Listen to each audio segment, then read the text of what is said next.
Uy, tabang naman dito, tabang. Hindi makaano eh, prega.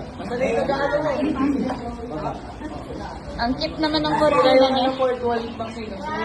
Ay, kita. Tumagot na. Okay, kasi na yan.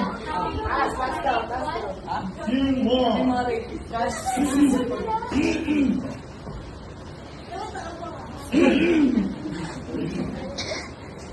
Magandang hapon, Pilipinas! Ako si Renzo Hernandez, nagbabalita. Kakulangan sa edukasyon, isang matinding hamon ng kabataan.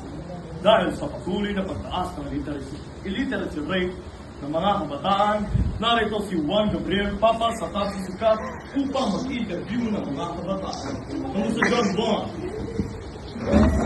Angas naman.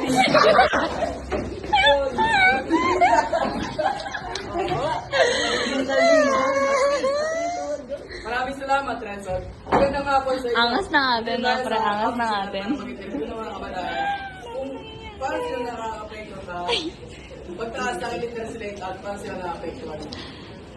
Magandang hapon. Nais ko lang po itanong sa inyo. Paano kayo nakakatulong sa pagiging illiterate ng mga estudyante at paano kayo nakaka-apektuhan?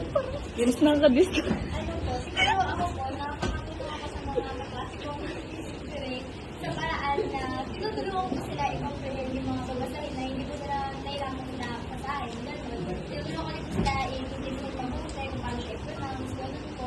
Kaso nga lang po, nahihirapan din po ako para sa luro kasi nga po, yung oras ko lang i-release na i-doon ko sa luro para sa mas kakahayag sa salita. So parang hindi ko makataas ng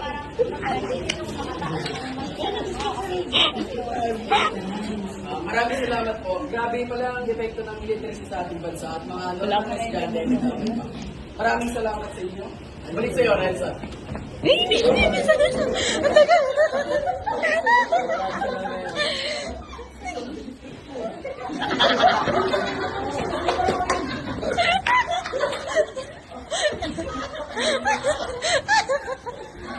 Pasensya na po sa kasubaan. Maraming salamat, Juan. Ngayon ay dumako tayo sa mainit na topic. Ang paggamit ng mga Pilipino sa AI. AI o Artificial Lula ng damit niya. Dahil sa dumadaming biktima ng fake news, nananatiling banta, pagkalat ng katotohanan.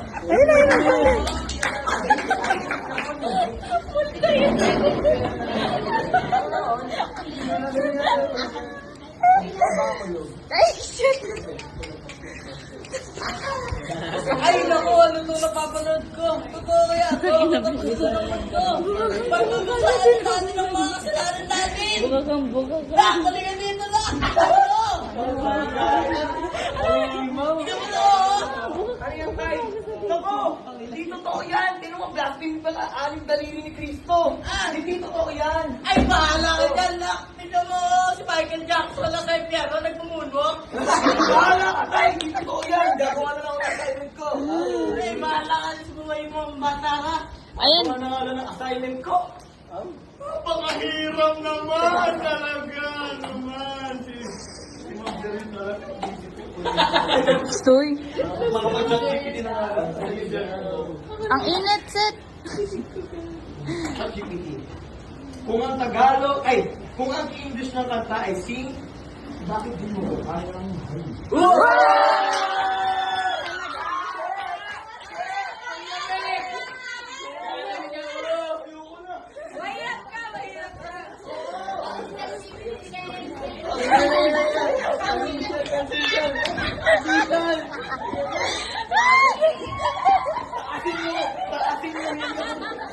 Hindi na yun, nakita.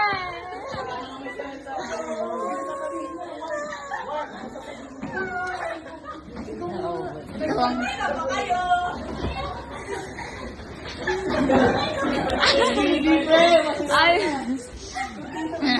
Juan, kamusta dyan? Nakakabahala ang paggamit ng AI sa pagkalat ng maling impormasyon.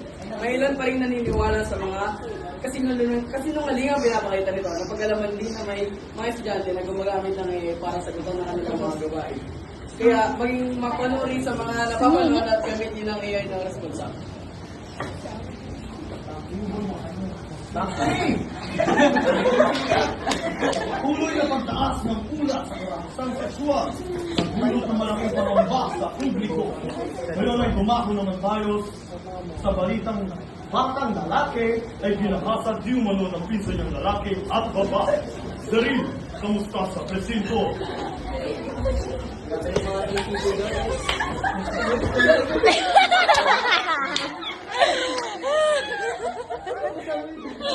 Ang saya ko, sobrang saya ko. Ngayon dahil tayo sa presinto, ito ang dalawang magpinsan, 15 anos na babae at isang 15 anos na lalaki na nag-rape nga daw ng kanilang kasamang 15 anos na lalaki din.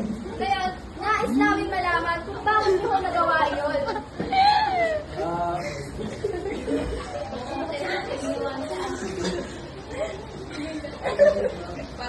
Nakita ko po kasi online, napapanood ko na rin po sa mga na ganun po yung ginagawa nila at curious lang po ako at gusto ko rin po malaman kung ano yung pakiramdam na ginagawa yun. Hindi ko naman po Bago po sa lahat, shoutout po sa tropa ko, Elena. Elena, shoutout sa'yo, boy! Thanks. Bakit mo nagawa yun? Ano po kasi, dahil nagawa ko kasi ng mga tropa ko yun, nakikita ko po, kaya naman, feeling ko lang, siguro gawin ko din yung ginawa nila, kaya yun, ginawa ko. Siguro ko walang namalili ko pala yun. Grabe din pala ang influensya ng panunood ng mga explicit na video sa mga influensya ng mga kaibigan. Okay, balik tayo kay Renfar. Ay, nakatulog. joke yun, ay nakatulog. Excuse me po. Maraming salamat, Daryl. Mga kababayan, grabe talaga yun. Kaya naman, para sa mga magulang, ay striktong gabay para sa mga bata ang kailangan. Gabayan sa paggamit ng kanilang cellphone at patnubayan kung sino at anong klase ng tao ang kinakaibigan nito.